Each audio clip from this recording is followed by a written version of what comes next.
punto este récord, este máximo de los 32 pesos, Mariana, y es muy preocupante para el gobierno, primero por lo que decías, porque naturalmente, lo charlamos recién fuera de aire también, siempre el aumento del dólar termina impactando en inflación. En la Argentina termina teniendo casi un traslado automático, demora algún mes más, algún mes menos, pero finalmente se termina observando en precios el aumento del dólar. Y la segunda preocupación, Mariana, tiene que ver con las explicaciones del aumento. Acordate que las semanas anteriores te decían, no, lo que pasa es que todas las monedas de los países emergentes se depreciaron, pasó en Turquía, pasó en otros países también, la lira turca perjudicó mucho porque es un mercado muy grande. Todo el dólar a nivel mundial está ganando precio y en las economías emergentes las monedas se están debilitando. Lo que le está pasando al peso es un poquito peor, pero es lo mismo que al resto de las monedas. Esta vez no. Esta vez, si uno mira los gráficos de los fines de semana, prácticamente la única, hay dos monedas, prácticamente la única que se devaluó el fin de semana fue el peso argentino. La lira turca, por ejemplo, se apreció incluso un pequeño porcentaje, un poquito arriba del 1%. Y el resto de las monedas de los países emergentes, que es con los que nos comparamos nosotros a la hora de saber si nos pasa solo a nosotros o le está pasando a todos. Esta vez no hubo contexto internacional que justificara la suba. Esto, por supuesto, enciende las alarmas del gobierno porque tiene que ver con la crisis de confianza y de financiamiento que tiene el gobierno. Una explica a la otra y viceversa.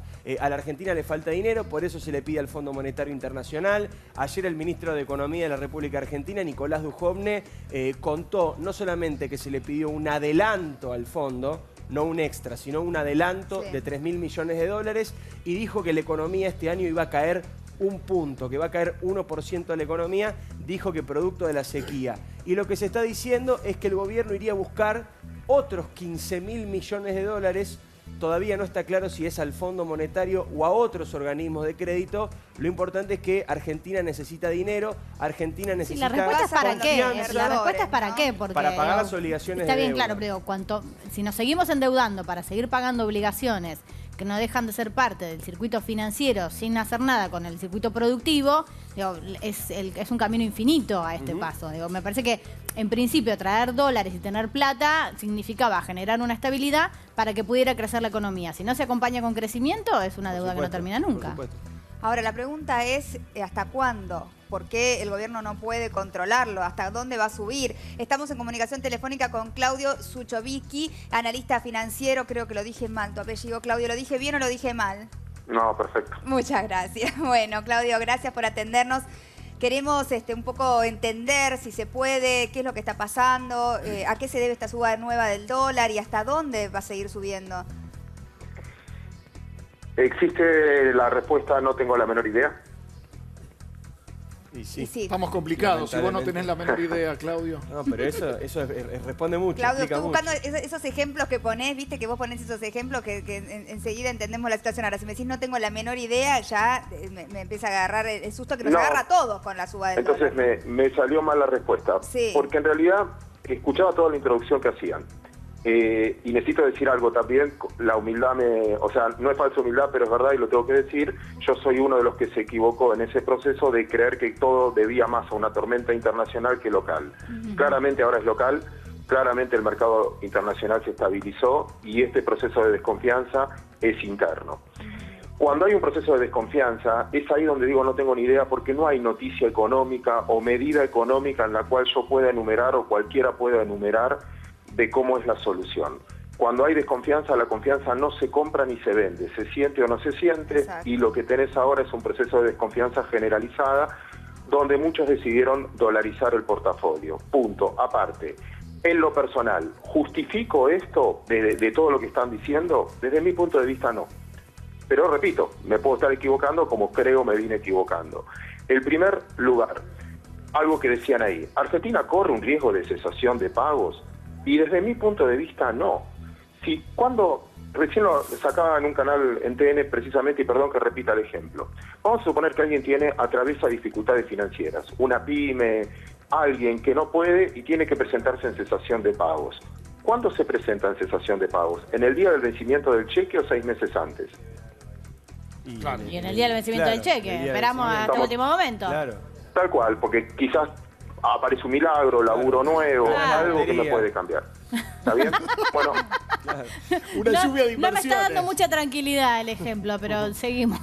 Dale, vamos a Argentina. Sí. ¿tiene vencimientos de acá al 2019 que pueda perjudicar su voluntad y su capacidad de pago? No. Tiene todo casi cubierto. Y la mayoría de los vencimientos lo tiene el propio muchas veces. Por ejemplo, el 2018 vence el bono más grande, que es el Bonar 2018. La mayoría lo tiene el ANSES. Por ejemplo, y lo va a renovar. Por lo tanto, me parece que estamos exagerando esa postura de no, Argentina no va a poder pagar. Para un poquito. Sí tiene los recursos para hacerlo, por lo menos para los próximos 2, y te digo más de 2 años. Claudio, pero por lo que enciende la alerta pero... no es que pasamos de, el oficialismo no pasa de decir que esa plata no se va a tocar, la que se le pide al FMI, a pedir ahora un adelanto de 3.000 millones. Ponele que eso genere también es quizás la falta de comunicación o el vacío en la comunicación, porque todos hablamos por trascendidos. Eso de que fueron a buscar 15.000 palos, etcétera, no fue oficial. No es que dijeron, estamos haciendo esto. No es que lo esté defendiendo de ese lado. No sé si esa información existe. También estamos todos hablando de trascendidos. Ese es el problema. No sabemos si existe, si no existe. Por eso, es parte, entiendo y comparto con ustedes. Hay muchas dudas, ¿no? Hay muchos interrogantes, realmente nadie sabe explicar muy bien lo que está sucediendo. Sobre todo el gobierno, que es quien debería explicar, es lo que planteaba Claudio, ¿no? La incertidumbre genera desconfianza, la desconfianza quedó claro ahora que es local. Por supuesto, si en los países emergentes va mal, a nosotros nos va peor, pero ahora que no les está yendo tan mal esta semana, a nosotros nos sigue yendo mal. Claramente una crisis de confianza, que es lo que el gobierno no logra revertir, ni habiendo cambiado el presidente del Banco Central, ni habiendo cambiado el ministro de Economía, el gobierno no logra que se confíe en la Argentina, que se confíe en el peso. A ver, pero una sola cosa necesito aclarar que decían ustedes con el tipo de cambio.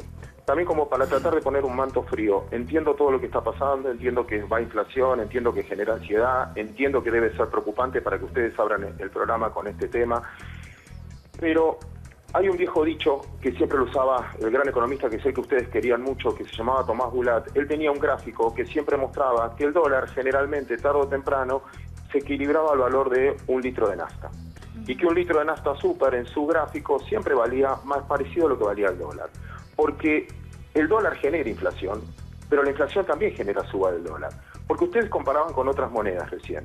Pero si lo libero de inflación, porque que el dólar suba 1% en un país donde la inflación es de más del 30%, no debería sorprendernos.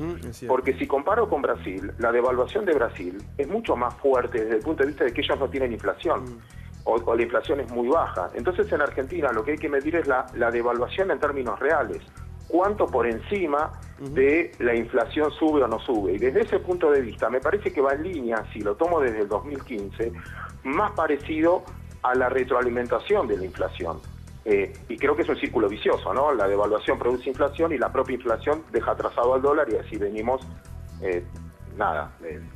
hace varios meses, ¿no?